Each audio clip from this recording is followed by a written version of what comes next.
نحمده ونصلي على رسوله الكريم أما بعد أعوذ بالله من الشيطان الرجيم بسم الله الرحمن الرحيم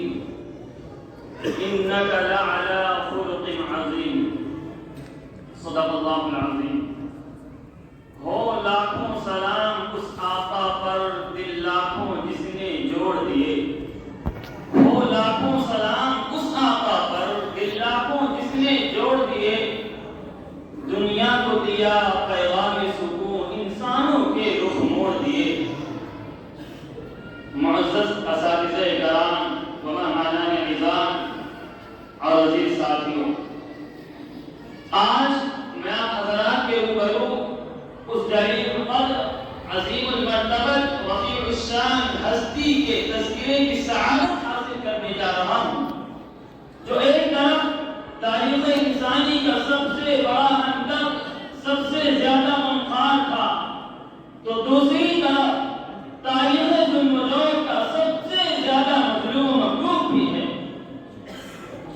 جو سارے جہاں کا درد اپنے دل میں سمیٹے ہوئے تھا جس نے دنیا کو اخلاق و تہذیب کا درس دیا صنف انسانی کو محبت کا پیغام سنایا جنہوں نے امت کو اچھی سیرت اور خلق عظیم کا سبق پڑھایا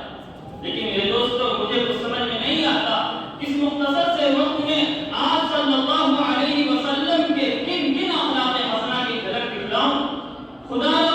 جاؤ اگر تم سے ہو سکے تو تاجدار فتح کے اخلاق کی داستاں تاریخ کے اوراق سے پوچھو مکہ کی گلیوں سے پوچھو صحن کعبہ اور سرزمین عرب سے پوچھو یہ سب کے سب تمہیں تاجدار فتح کے اخلاق کی داستاں سنائیں گے جنہوں نے گالیاں سن کر بھی دعائیں دی جنہوں نے امت کے خاطر اپنی جان اور متاع عزیز سب کچھ قربان کر دیا عزیز ساتھیوں فتح مکہ کی داستان سے بھلا کون ناواقف ہے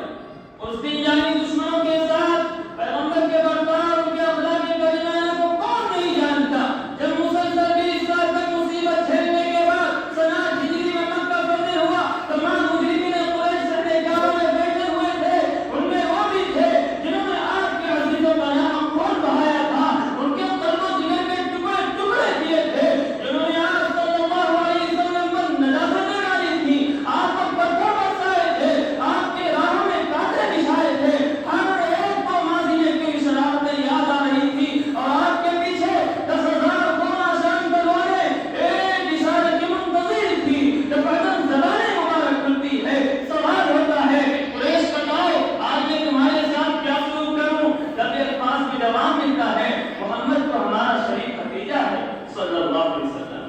تو ارشاد ہوتا ہے جاؤ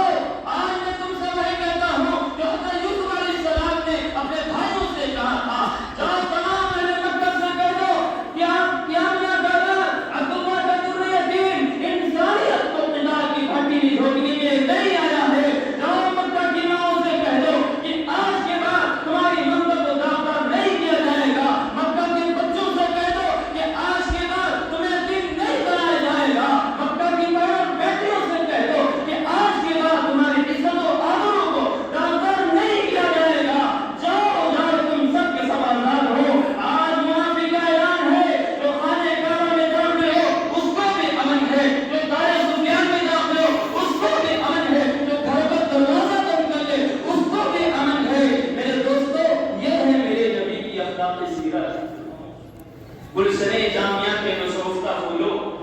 اس میں کوئی شک و شبہ نہیں کہ دنیا میں بے انتہا انبیاء کرام تشریف لائے انگنت قائد رہبروں نے جنم لیا مگر خدا کی قسم تاریخ گواہ ہے اس ارض و فلک میں ایسی مقدس ہستی کبھی نہیں دیتی ہوگی جنہوں نے گالیاں سن کر بھی دعائیں دی جنہوں نے امت کے خاطر اپنے جسم اثر کو بھی رہنمائان کر دیا ارے اسلام کے نام پر کیچڑ چھاڑنے والوں کان کھول کر سن لو کیا تم پورے تاریخ عالم میں اس کی کوئی مثال نکال سکتے ہو نہیں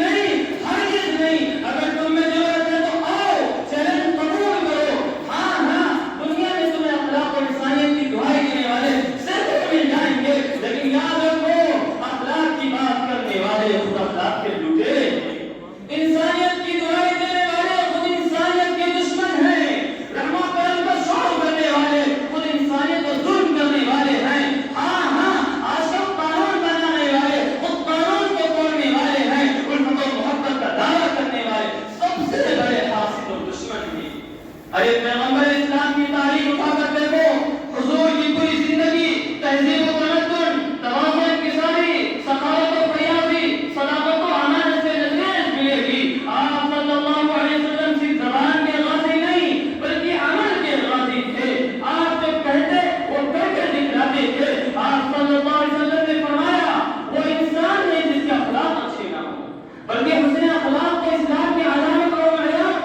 اسلام میں اخلاق حسنہ کو جو مقام حاصل ہے وہ کسی اور مذہب میں نہیں، اس لیے کہ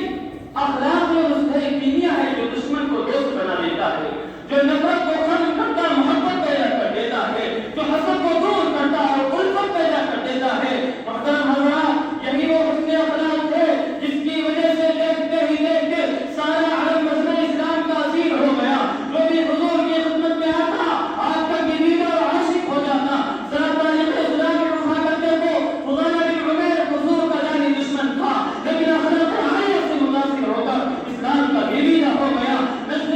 کا سردار حضور کے خون کا پیاسا تھا، لیکن اخلاق عالیہ سے متاثر ہو کر عاشق رسول بن گیا۔ اکرمہ بن ابی جہل توحید کا دشمن تھا، لیکن اخلاق عالیہ سے متاثر ہو کر توحید کا پجاری بن گیا۔ میرے دوستو، اس طرح کے تو نہیں بلکہ سینکڑوں ایسے واقعات ہیں۔ اسلام کے کٹر دشمنوں نے بھی اپنی پیشانی کو اسلام کی تحریف پر رکھ دیا اور دل و جان سے اسلام کے داعی بن گئے۔ یہ سب کیوں ہو رہا ہے؟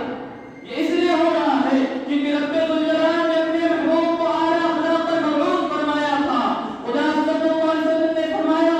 انما بعثت لاتمم مکارم الاخلاق، میری بعثت بھی اس لیے عمل میں آئی تاکہ میں مکارم اخلاق کو مکمل کر دوں۔ بلکہ مجھے کہنے دیجیے کہ اگر آپ نہ ہوتے تو دنیا میں اخلاق کا وجود ہی نہ ہوتا۔ آپ صلی اللہ علیہ وسلم سے دنیا نے اخلاق کا سبق سیکھا۔ آپ صلی اللہ علیہ وسلم نے دنیا کو تہذیب و تمدن کا درس دیا۔ آپ صلی اللہ علیہ وسلم نے پورے عالم کو انسانیت کا پیغام دیا۔ اللہ تبارک و تعالیٰ سے دعا ہے کہ اللہ تبارک و تعالیٰ ہم سب کو سیرت نبوی کے مطابق زندگی گزارنے کی توفیق عطا فرمائے۔ اس شعر کے ساتھ میں تقریر کو ختم کرتا ہوں کہ کوثر سے زبان پاک ہو آنکھیں نمیدہ، کوثر سے زبان پاک ہو آنکھیں نمیدہ، پھر بھی نہ بیاں ہو تیرے اوصاف حمیدہ۔ ہوتے تو دکھاتا تجھے وہ خالق گلشن،